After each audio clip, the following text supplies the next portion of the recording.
How do you lose an entire village? The entire town gone. Today on Speaking of Spirits, we discuss disappearing towns and villages.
Hello and welcome back to Speaking of Spirits. Today we have an interesting topic, and it's one that fascinates me.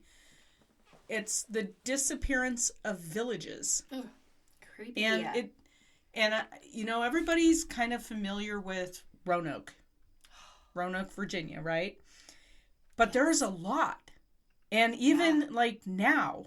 Yes. It's not something that just happened in the 1600s or the 1300s. Yeah. There's like villages that have gone like abandoned and nobody knows why, because nobody can find the villagers or the townspeople to talk to them. And the creepiest part is usually there's really important stuff left there. Yes. That's People would take. Yes. bizarre. Yes. So let's go back in time, right? So 15th and 16th centuries.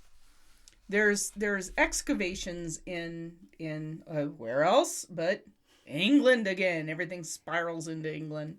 Clockwise. Clockwise. Always Clockwise. Where some villages and towns were deserted even in the around 1300 to recent times. Oh, God. And you can probably chalk some of these up to bad crops. So they all just picked up and left and tried to move somewhere where the ground wasn't so rocky or it wasn't so rainy or whatever. Or there was like a large ecological Disaster that you can see it. Right. Though, like happened. a volcano or something, right? Yeah.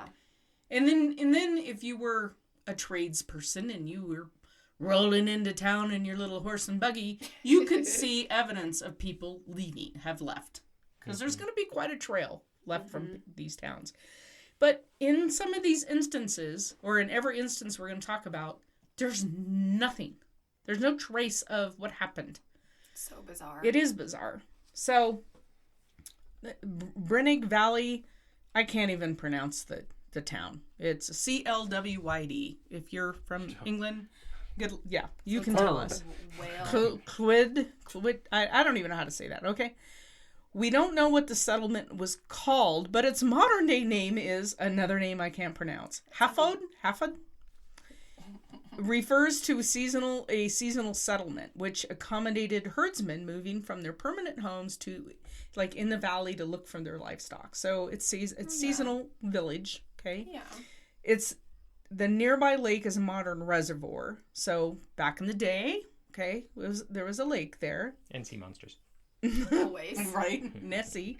So they have now excavated this village. I guess if they excavated, it must have been covered in mud, right?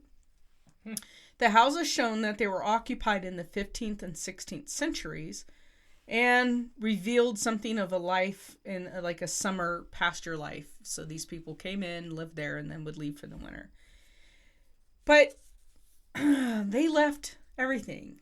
Spindle wheels to make clothing, right, for spinning was left. Yarn was left. Like they left everything. So what happened to these people? No one seems to know. They left everything. You would think that if, okay, these people are transient, so they're moving in and moving out, they're moving south for the winter kind of thing. They're going to take everything with them. They're not going to leave it behind. It's not like there's a caretaker making sure everything's okay. And they're used to that. Right. They're used to You're the going to take process. your butter churn Yeah. because you're making butter. Yeah. They left everything there. So in the excavation, they found everything there. What happened to these people?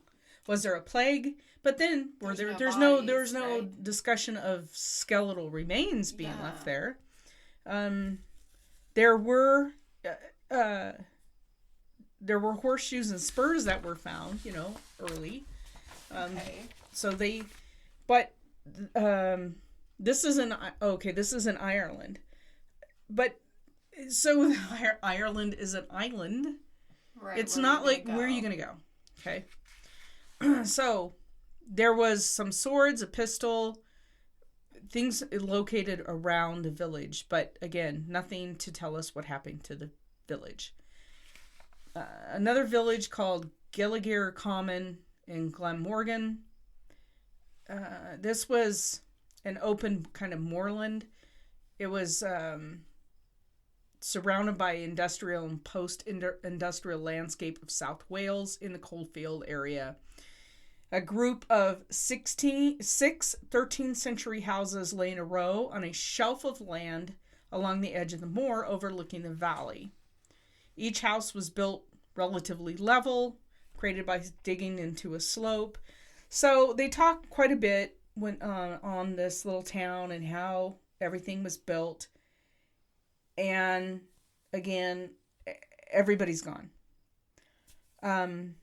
They didn't know if everybody left because there were fines levied on them after rebellion against the English lords. I was going to ask, who's presiding over that land, 'cause The it was houses were always- abandoned in 1300. So they don't know what happened. Everything left, people left, houses remain. So some of this stuff you can kind of write off to time, right? Yeah. The king came in and maybe they killed them all. I don't know. But again, no skeletons remain. But if it's on the moors, all you have to do is put a body out there and it's going to be gone on those peat moor, the peat. Then, so we go through all of these through like the 1600s. You have all of these different towns, all of this stuff mostly in Wales, Ireland, England. You have all of these little villages that are completely abandoned with all the goods left in them. And then I run into this story of, let me get to it, of Herkimer, Iowa, Oh, jeez. 1928. Have you guys ever been in Iowa? There's a whole lot of nothing in Iowa. There's just so much of nothing. I was And gonna say, every what time, even is? so I've driven through Iowa 4 times. And every time I've been in Iowa, and Iowans, please plug your ears. Every time I got out, it's been creepy. Ooh, like Ghost Town. creepy Children of the Corn. I mean, that's why when you get to places like this, Ew. you know why Stephen King wrote that book. Because, Yeah. you get out there and you're like, woo. An early and very bizarre account of a vanishing town is that of mysterious Herkimer, that's how I believe they pronounce it, in the state of Iowa. The small rural town was apparently in rather good shape, just as any other normal mid-American town around 1928, when some aerial photos emerged that appeared to show that there was perhaps simply no one living there. Like it was abandoned. And that the fields looked overgrown and untended. So you go from a thriving little farming community to nothing. Things took a turn for the decidedly weird when there was a report from a tourist passing through who stopped at a gas station in town to fill his tank, after which he learned he'd been ripped off and that there was no gasoline there at all. So I don't know. Apparently there was somebody at the gas station that took his money. Okay. He then angrily headed back to town, but reported that he couldn't reach it. He, as if it seemed to forever remain in the distance, no matter how fast he drove. Like That he is could some- never get to town. That is some Twilight Zone That's exactly how I remember So Iowa. shit. Never get anywhere. even when he ran out of gas and walked, he couldn't reach town. which was sitting there maddeningly before him, forever out of his reach. Oh my god. I thought that was pretty nuts. interesting. That is spooky. That is like the Twilight Zone, like the TV show. Yep. That is like an episode off of there. Yes. Spooky. So there's that one, and then Ashley, Kansas. An intriguing story that has made the rounds in recent times is the odd story of the town of Ashley in the state of Kansas. Apparently, Ashley was a tiny farming community of around 700 people, which is a pretty good little community, you know. And supposedly, according to the USGS, on August 16th, 1952, the area was rocked by a massive earthquake of 7.9 on the Richter scale. Ooh, That's big. that's gnarly. Went through a 7.1 and like it wiped out Silmar and San Fernando, California. It just wiped them out. So, and they even downgraded that one to like a 6.8, and it did that much destruction. So 7.9 is huge. Considering that Ashley was rather remote, it managed to escape the news for the most part. But when investigators finally arrived, it was oddly found that there was no one there. Things were already apparently rather ominous as authorities approached the town, as there was found to be a smoking, heat-belching, blazing fissure measuring 1,000 yards in length and 500 yards in width. Sounds like a coal seam that caught on fire. Sure do. In Kansas, though? I don't know. I mean, like, I work in some mining, and I don't know. Kansas, coal? Guess. There's coal in Wyoming, so why not, right? Yeah. Kansas has a little bit of everything. As of the town itself, there couldn't be found not a single man, woman, or child, or even a pet, neither alive or dead. Even after a 12-day extensive search, they couldn't find anything. Animals, people, nothing. It seemed that everybody and everything had simply vanished off the face of the earth. Interestingly, an aftershock allegedly rocked the region in the coming days after the aborted search. And when rescuers arrived at this time, the fissure was gone as mysteriously as it had been there.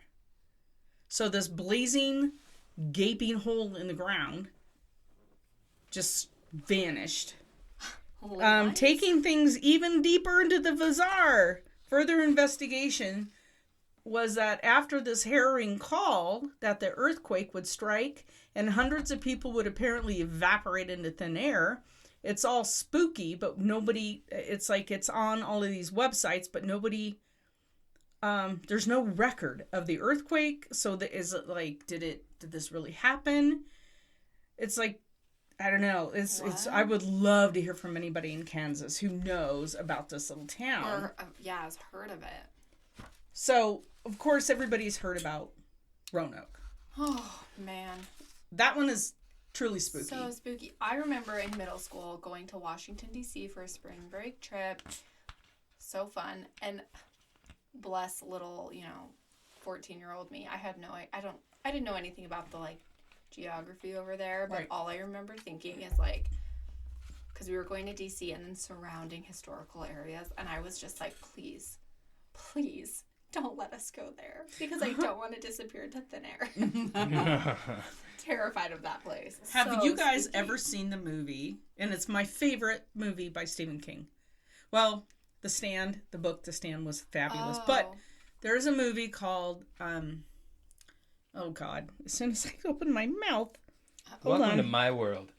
Storm of the Century. Oh, yes. And he has an explanation for what happened. Oh, is that what it is? I have seen the movie. Yeah, go back and watch it again. Oh, no, I watch it every winter religiously as we're snowed in this hellish Idaho winters that we have where you can't go outside. I watch Storm of the Century because it's like 8 hours long. Oh.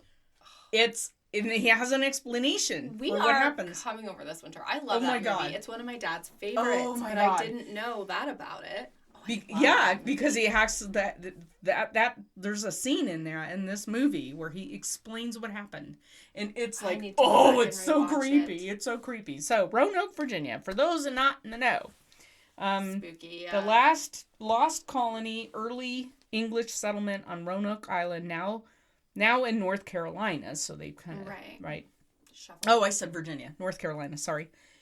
that mysteriously disappeared between the time of its founding in 1587 and the return of the expedition's leader in 1590. So in 3 years it's gone, right? Well, and they, yeah, but, okay, yeah. The fate of approximately 112 to 121 colonists remain unknown. Speculation that they had assimilated with nearby Native American communities appears in writings as early as 1605. And anything that you know about history says that's completely implausible. I can't. The Native Americans really didn't want us here. They weren't the Borg. No, assimilated, right? I don't see like Which 100. honestly, fair. 20 Totally get right. that. I don't see the tribes going, hey, all you 121 white people, come on over here. Yeah. You can live with us and eat all of our food. Yeah, No, I don't see that I don't happening. see that So happening. investigations by the Jamestown colonists produced reports that the Roanoke settlers had been massacred, as well as stories of people with European features in Native American villages, but there's no evidence. No. And again, like, I mean, they were getting, like, shipments of stuff in. People were checking on them. They weren't just there for 3 years with no contact back with. You know what I'm saying? Right. So it's like, if there were changes like that, like, hey, we're getting friendly with our Native American neighbors, like, they would have known that. Mm-hmm. You know? Yeah, so in Or 3 things years, are the getting whole... tense. some of it's, you can see plagues, sicknesses wiping out, but like the whole town. And no sign of bodies because they were very Christian. They Right. would have buried their bodies. They would have marked the graves. Right, but there would be some signs and evidence, writings, Yeah, letters, something. Yeah, Some, exactly. every time I think about the plague, I think about Bonnie Python. Was it Benny? What was his name? Monty Python? Monty Python. Oh, I love Monty Bring out Python. the dead. Bring out the guy with the bell and the carriage. I'm not dead yet. Whacking him on the head. I'm sorry. I just love that. Monty Those Python. shows. Monty Python, yeah. So when I got thinking about the disappearing villages thing, Right. So spooky. this one time A band camp. I was a truck driver. And I was innocently driving my truck down the road Oh, God. in 2011. Back when men were men. That was a long time ago. As a And- side note. I was listening to the late night shows that I don't listen to anymore. Art Bell is the only thing Oh, popping into God. my mind. Yeah. But the show is what I was listening to. And all of a sudden, he said, hey, wherever you are, whatever you're doing, you need to stop. And you need to look at what's happening at Fukushima, Japan right now. Whatever you're doing, stop. And I was like, okay. And so I stopped. And I had the ye old version of the iPhone that was miraculously connected to the internet juices. And I watched. And it was crazy what was happening in Fukushima, Japan. All of a sudden, the ocean was coming in and eating people and cars and things and whatever it wanted to eat. And it washed in, washed out. I literally can't with that. And so, like, it blew my mind. Of course, it was early in the morning and, like, context wasn't there. But I was Right. like, that fast. That So fast, that whole town completely changed. Yeah. That And they fast. have those. They're like silent where they just. Mm-hmm. And it just came in and ate. Yeah. Oh, And- spooky. Then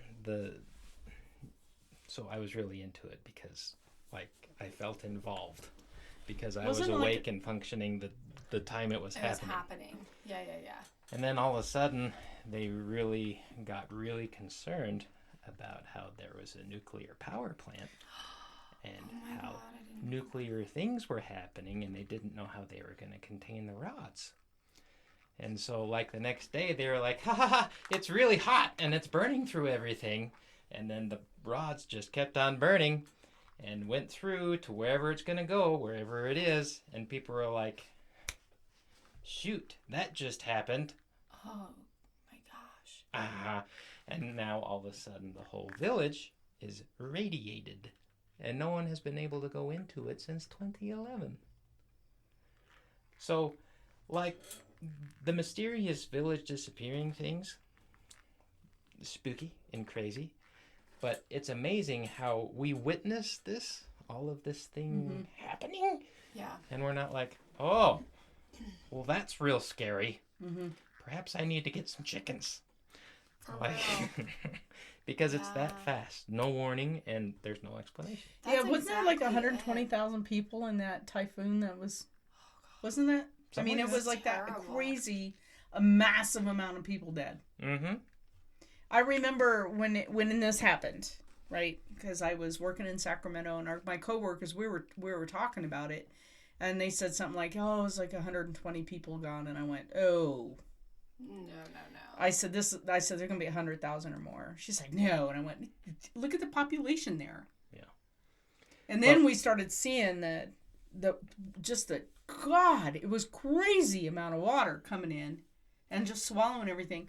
And remember the Fascinating. debris field? The debris field is what got a lot of people. But fascinating, though, it is the animals that tried to get out went to high ground.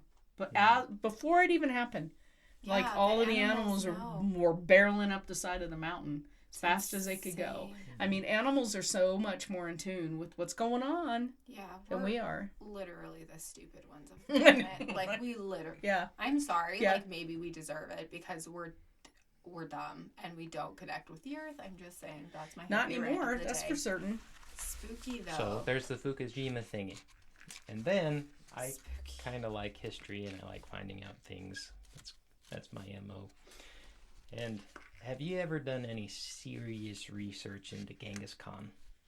No. Not really. I really wanted to go to the exhibit. Did you guys go to that? Mm-mm. I didn't because I've studied him so much that I... That's just old news to Tim. So, Genghis Khan was a bad dude. He was a savage. Like, before savage was a term. Oh, yeah. So he'd raid a whole village, and he'd kill everybody. Him and his horse-mounted patrol. Then he'd go outside the village, and he'd wait about a day and a half. And then he'd go back, and he'd kill everybody else that was alive. Like, not only did, like, he saw them as, like, more than enemies. And so he eradicated populations. And with those populations, he eradicated all of their knowledge. So Culture, everything. anything that they had. So buildings, books, manuscripts, religious, whatever, burnt, dead, gone. And they're thinking that by the time his reign was done, it was like 30 million people. Ooh. Like, so how many villages is that? God. Like, I can't even do that math. I, like, can't even process that in my head. It's hard. So you have this big bad man, and he was able to mold and create this thing, whatever you want to call it. Oh, God. Gross. So it boils down to something like, and forgive the math if it's wrong, but it's something like 9 out of every 10 Asians have Khan DNA. That's so nuts. Yeah. So, like, anyway, And that's a large population of the earth, might I just say. huge. Like, huge, huge, huge, huge, huge. Big bad man. Anyway, so he decimated all of these things, all of these knowledges and records. So you're dealing with one big bad man with an ideal. And then you have the world. And it's much bigger and much badder than that one big bad man. And so it's amazing to me that there's not more villages where people just disappear. Well, yeah, I don't think, like, these stories aren't accounting for villages that disappear because of war. Mm-hmm. I mean, that's, because there's nothing mysterious about that. He came in, Yeah. brutalized, and left. Mm-hmm. So, But what I was trying to say from my perspective when I was really reading into this podcast thing is,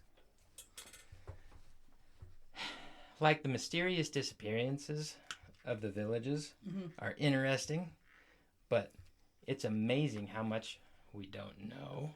Yeah. And being desensitized to everything in life. Oh, for sure. Like, Like, the fact that, like, villages even if it's not mysterious disappearances, population's just up and poof, gone, wiped out from one thing or another. Yeah. It's crazy. It is crazy. It's crazy. It may even be crazier that we have villages. Also, yes. So in 1930, the Canadian fur trapper named Joe LaBelle was traveling near Anjukuni Lake. This is in the Northwest Territory of Canada. Oh. Which is now Nunavut Territory. Aware of the Inuit settlement in the area, he entered the community looking for lodging and found it completely deserted. So 1930. In his search, he found meals that had been started and left abandoned. What is... Empty huts left stocked with food and personal possessions. A recent fire was left smoldering. A discarded pair of junior sealskin that had yet to be completed. And no signs of a struggle that would explain the whereabouts of the people. Whatever had happened had forced an entire settlement to abandon their location. And he just barely missed it. Just missed them because the fires are still hot. What? There were no tracks, and most gruesome discovery was the reason for the absence of dogs. Every single one of them had starved to death. So sled dogs. Because sled dogs are tied. They're chained. Mm-hmm. Generally. They're tied and they're not like wandering around because they'll, yeah. Food, arms, like, weapons, clothing had all been abandoned. LaBelle continued onward to the closest telegraph office, located several miles further on, and reported his encounter to the Royal Canadian Mounted Police to launch an official investigation. Their investigation took testimony from a trapper named Armand Laurent and his two sons. When questioned, they said they saw a large cylindrical object that had transformed into a bullet shape before heading towards this lake, this Anjukuni Lake.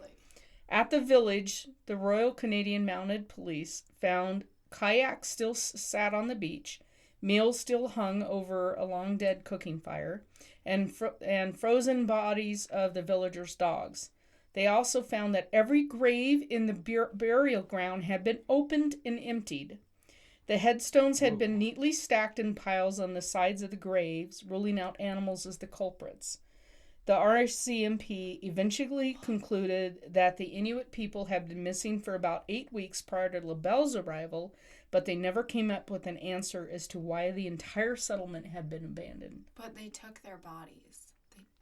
Either they took the bodies with them because they felt like they couldn't abandon. That's what they chose to spend their time taking. Or the people and the bodies were taken. A large cylindrical object. In the 1930s. People in 1930s, that's what? That's not even that long ago. The 1950s was Roswell. I was going to say, and it's not that long ago. No. Like, in the time frame of history, that's like a blink. Right. Not even a blink. It's like a twitch. A twitch if you're lucky. Yeah. What So in the actual... that one was what started me on the path. And then that's so spooky. So there's one that I'm very, very familiar with because I've been many times, and that's Bodie, California. Oh, okay. It's a ghost town now. It's a state park. It used to be, but what? You guys, that's terrible. What? A state park? Well, no, it's and let me tell you that. So, well, and thankfully it's preserved. I know. Bodie used to be like, it's a silver mining town, and we have a population of like 10,000 people. California. Very violent. So the saying was, "Goodbye, God, I'm going to Bodie." When people went to Bodie. And it was called the Bad Men of Bodie. There were murderers, rapists. I mean, you name it, they had it, and they were like this squad of bad men that lived in Bodie, and they would just wreak havoc on everybody, right? But it was a thriving community as far as 10,000 people is a big settlement, in the Old West, right? Yeah. So the town burned a couple of times because everything burns. It's made out of wood, and mining is inherently dangerous, and things burn. So, so they've rebuilt it like 3 times. Bodie was rebuilt on the 3rd time. It is how it is now. Okay. So, but when it was abandoned, they left food on the table, books on the school desks. The general store was fully stocked. So, because the State Park Association came in and made it a state park, they preserved it all. Oh my God, that's so eerie, though. So, all the clothes are there. The general store is still there, stocked. You can't go into the buildings, but you can look through because they have like glass, glass. That you can, and so everything is preserved pretty much the way it was left. And they don't know. There's other than, okay, there might have been another mining disaster. 10,000 people. That's a lot of people to scoot and just get out of. What year was that ish? I'd have to look it up. I don't know. Bodie's not that far from Bishop, California, where they, and the climate. I mean, it's harsh in the winters. A lot of snow. Yeah. But it's in its high mountain Sierras, so it's on the backside. It would be on the east side of Yosemite, kind of. Oh. In that area. It's not that hard. I mean, they lived there for years. People mined there. This large community. They were used to the weather. They had generations of people that lived there. And also, where would you go? Where would you go? Well, I'm assuming that if you would go to Southern California or into Sacramento or something like that, right?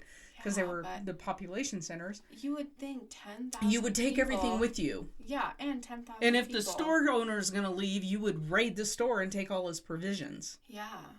So where everybody, the hearses are there, like the old horse-drawn hearses that they had. Oh my God. Everything was left. Bizarre. It sometimes makes me wonder. So we recently watched the Netflix documentary. It's called Keep Sweet, Pray and Obey. It's about like the fundamentalist LDS church. Well, when Warren Jeffs realized that people were hot on his trail, he just told his followers, like, to Zion, like, we're going, it's the end of the world, blah, blah, blah. And everybody just up and scooted and really didn't take anything. That's what I was talking about. There's one crazy dude. Yeah, yes. And so, and of course, when they get there, the world doesn't end. Because he said, if the Olympics comes here, it's the world ending. And so they up and scooted, didn't really take anything, and so it's like where some of them, back in that day, religious, like very scary end of the world stuff happened all the time. They were like, oh, it's a sign from God, the world's ending, and then, whatever. So I can see a portion of a population doing that, but not the whole 10,000 people. I mean, I know that religion is it was a greater component of life back then, but you still had the bad men of Bodie. Yeah. You still had a portion of the population who were like, ugh, whatever. Oh, yeah. And I don't think so the California town at all, but I think some of them, because, like, Warren Jeffs up and scooted almost 10,000 people. 10,000 people. Well, I have a story about that off topic. That's a lot of people, though. But it's, so you know what I'm saying? I don't know. There's these bizarre, some of it's due to failure of crops back in the day. Oh, for sure. Some of it was due to catastrophic events. Mm-hmm. We all know, we've heard, right? So in Pennsylvania, the town that's burned, that's still burning. Where the Silent Spring kind of, the movie Silent Spring and all that. So they believe, experts who have studied the coal seam is on fire. Right. And they believe it'll burn for at least 100 years or more. Because there's so much coal and so much oxygen that keeps getting in that it'll just keep burning until the coal burns itself out. So the EPA basically had to come in and move everybody out of the town. And there was 2 holdouts until just recently. That's so crazy. They said, we're not leaving. But the town's gone. Nobody's there because even the pavement is too hot to drive on. Yeah, like what? So I don't know why you wouldn't want to stay there because there's gases released from these fires. I don't know why you would want to stay there. Right, yeah. But so there are those kind of environmental events, but well, and you would think too that like if there was a disaster or even like a religious like it's the end of the world, we're going to whatever, you would think it's not like they could go that long without like travel that far without weapons, without clothing, without protection, without food. Mm-hmm. Wouldn't you find random dead bodies along the way, like almost a trail? That sounds kind of morbid and gross, but look at the Donner expedition, right? I mean, good Lord. Yeah. Which, I mean, honestly, you do what you do in that situation. Right, But but I you mean would- that's what I mean. yeah. There was remains. Yeah, And so- that's what is so spooky about it. It's like literally where. Well, Where? the most fascinating story to me is this one out of Canada in the 1930, where the Inuits, even the graves were open. That is And the RCMP investigated it. They did go up there. They did look. The dogs had starved to death. If anything you know about these people and their lifestyle, they're taking their dogs. Yeah. Because that's their mode of transportation, are their sleds. Yeah. Yeah. So even if it was summer when this happened, you're taking your dogs because Yeah. they're trained, and it takes a long time to train these dogs Yeah. to your sledding lifestyle. And that's how you get your food, and that's Right. how you get So you wouldn't everything. leave your dogs chained or tied to die. But again, they took their... But the graves were opened. So that's bizarre. Very bizarre. So spooky. And going back to the Roanoke, the word that Croton word was carved into a tree that nobody today understands what that word Yeah, means. what is Nobody knows.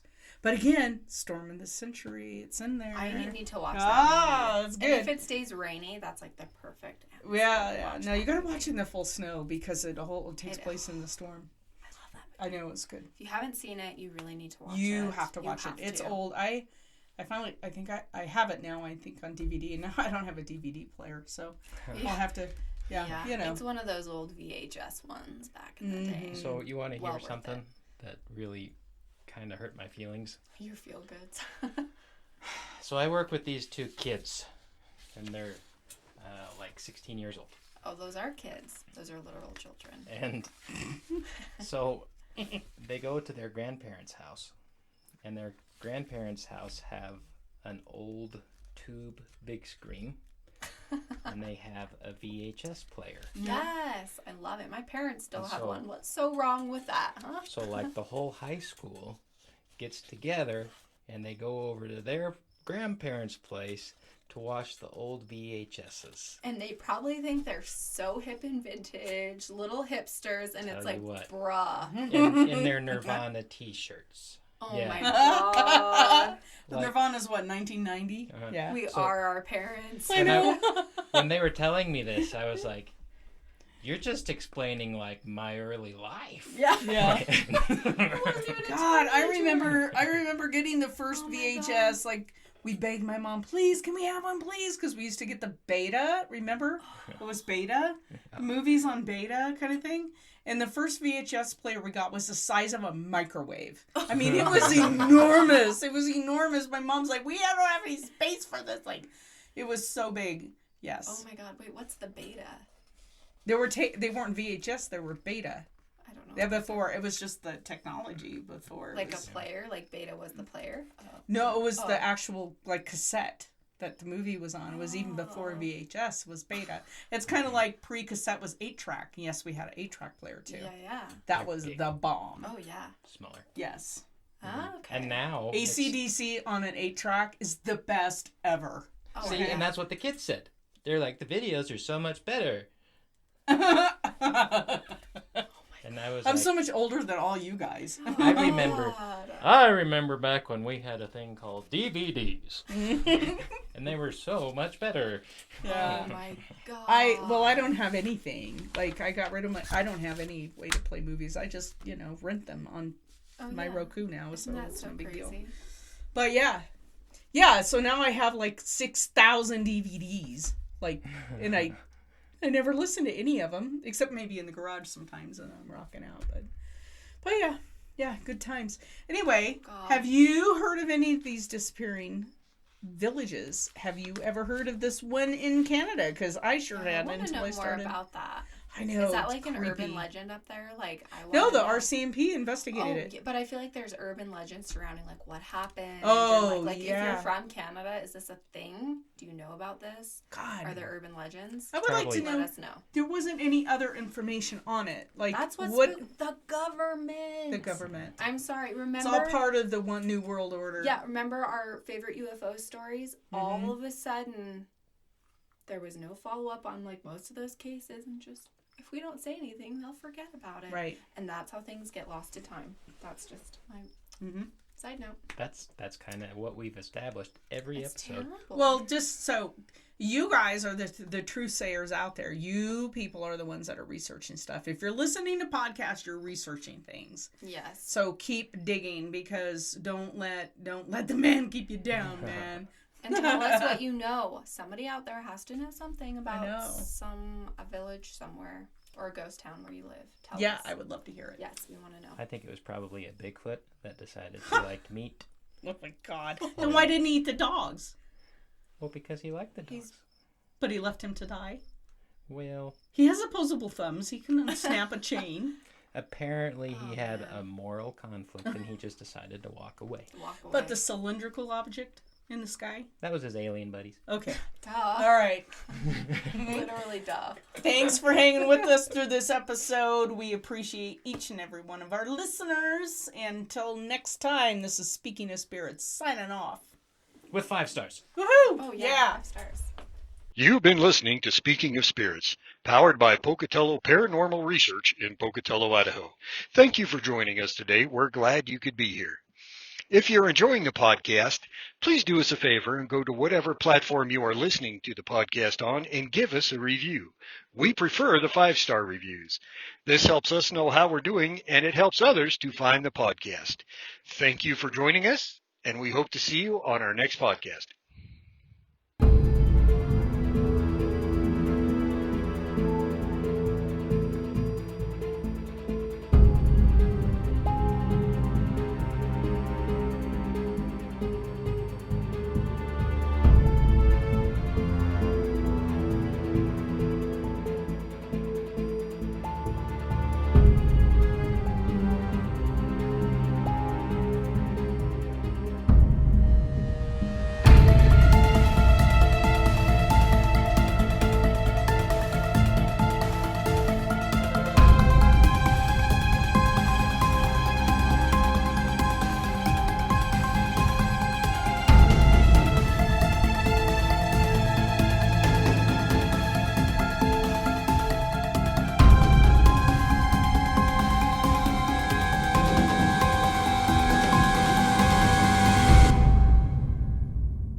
Ha ha ha ha ha.